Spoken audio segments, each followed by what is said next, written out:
राधे राधे। जय श्री कृष्ण।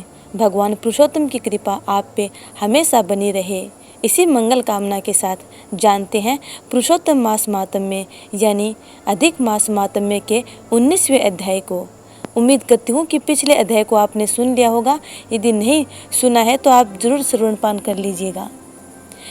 श्री सूत जी बोले, हे तपस्वियों, इस प्रकार कहते हुए श्री नारायण को मुनि श्रेष्ठ नारद मुनि ने मधुर वचनों से प्रसन्न करके कहा, हे ब्रह्मन, तपोनिधि सुदेव ब्राह्मण को प्रसन्न विष्णु भगवान ने क्या उत्तर दिया, सो हे तपोनिधे हमसे कहिए। श्री नारायण बोले, इस प्रकार महात्मा सुदेव ब्राह्मण ने विष्णु भगवान से कहा। भक्त वत्सल विष्णु भगवान ने वचनों द्वारा सुदेव ब्राह्मण को प्रसन्न करके कहा। हरि भगवान बोले, हे द्विजराज, जो तुमने किया उसको दूसरा नहीं करेगा। जिसके करने से हम बहुत प्रसन्न हुए उसको आप नहीं जानते हैं। यह हमारा प्रिय पुरुषोत्तम मास गया है। स्त्री के सहित शोक में मगन तुमसे उस पुरुषोत्तम मास की सेवा हुई है। हे तपोनिधे, इस पुरुषोत्तम मास में जो एक भी उपवास करता है, हे द्विजोत्तम, वह मनुष्य अनंत पापों को भस्म कर विमान से बैकुंठ लोक को जाता है। सो तुमको 1 महीना बिना भोजन किए बीत गया और ऐसे समय में मेघ के आने से प्रतिदिन प्रातः, मध्याह्न, सायंकाल तीनों कालों में स्नान भी अनायास ही हो गया। हे तपोधन, तुमको 1 महीना तक मेघ के जल से स्नान मिला और उतने ही अखंडित उपवास भी हो गए। शोक रूपी समुद्र में मग्न होने के कारण ज्ञान से शक्ति से हीन तुमको अज्ञान से पुरुषोत्तम मास का सेवन हुआ। तुम्हारे इस साधन का तोल कौन कर सकता है। तराजू के एक पलड़े में वेद में कहे हुए जितने साधन हैं उन सबको रखकर और दूसरी तरफ पुरुषोत्तम को रखकर देवताओं के सामने ब्रह्मा ने तोलन किया और सब हल्के हो गए। पुरुषोत्तम भारी हो गया, इसलिए भूमि के रहने वाले लोगों से पुरुषोत्तम का पूजन किया जाता है। हे तपोधन, यद्यपि पुरुषोत्तम मास सर्वत्र है, फिर भी इस पृथ्वी लोक में पूजन करने से फल देने वाला कहा है। इससे हे वत्स, इस समय आप सब तरह से धन्य हैं, क्योंकि आपने इस पुरुषोत्तम मास में उग्र तथा परम दारुण तप किया है। मनुष्य शरीर को प्राप्त कर जो लोग श्री पुरुषोत्तम मास में स्नान दान आदि से रहित रहते हैं, वे लोग जन्म जन्मांतर में दरिद्र होते हैं। इसलिए जो सब तरह से हमारे प्रिय पुरुषोत्तम मास का सेवन करता है, वह मनुष्य हमारा प्रिय, धन्य और भाग्यवान होता है। श्री नारायण बोले, हे मुने, जगदीश्वर हरि भगवान इस प्रकार कहकर गरुड़ जी पर सवार होकर शुद्ध वैकुंठ भवन को शीघ्र ही चले गए। सपत्नीक सुदेव शर्मा पुरुषोत्तम मास के सेवन से मृत्यु से उठे हुए सुखदेव पुत्र को देखकर अत्यंत दिन रात प्रसन्न होने लगे। मुझसे अज्ञानवश पुरुषोत्तम मास का सेवन हुआ और वह पुरुषोत्तम मास का सेवन फलीभूत हुआ, जिसके सेवन से मृत पुत्र उठ खड़ा हुआ। आश्चर्य है कि ऐसा मास कहीं नहीं देखा। इस तरह आश्चर्य करता हुआ उस पुरुषोत्तम मास का अच्छी तरह पूजन करने लगा।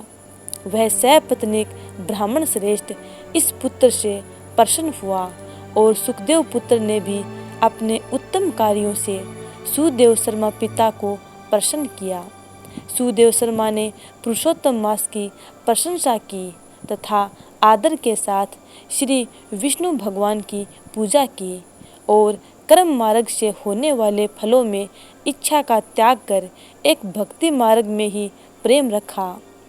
श्रेष्ठ पुरुषोत्तम मास को समस्त दुखों का नाश करने वाला जानकर उस मास के आने पर स्त्री के साथ जप हवन आदि से श्री हरि भगवान का सेवन करने लगा।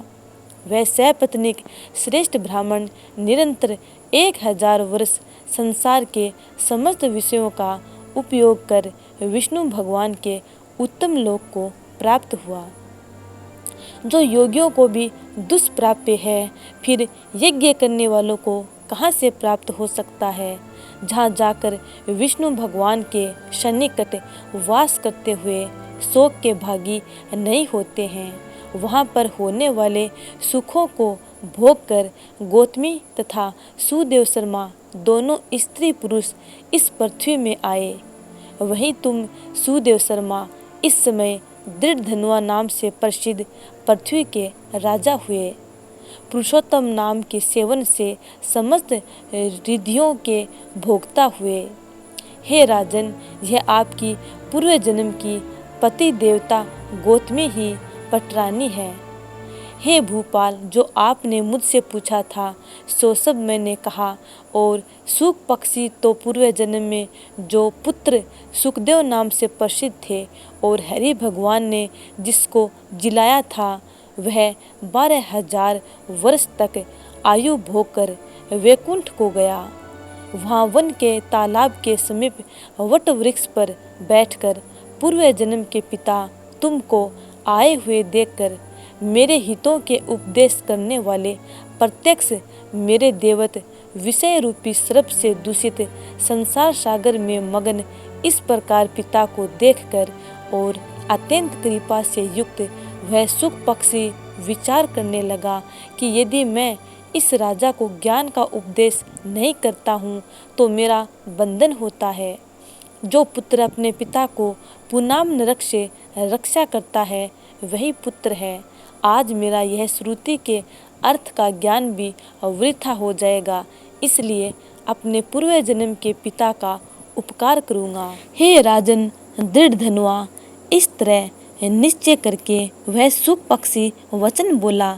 हे पाप रहित राजन, जो आपने पूछा सो यह सब मैंने कहा। अब इसके बाद पाप नाशिनी सरयू नदी को जाऊंगा।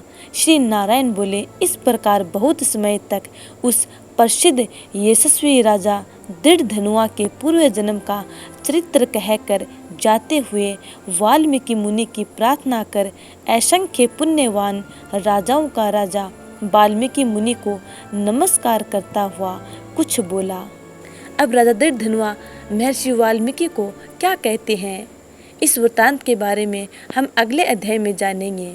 यह अध्याय यहीं पे समाप्त होता है। उम्मीद करती हूँ कि आपको यह कथा अच्छी लगी है। यदि अच्छी लगी है तो लाइक, कमेंट और चैनल को सब्सक्राइब करके बेल आइकन को ज़रूर दबा लीजिएगा, ताकि आने वाली वीडियो का नोटिफिकेशन आप तक पहुँच जाए। तब तक के लिए राधे राधे।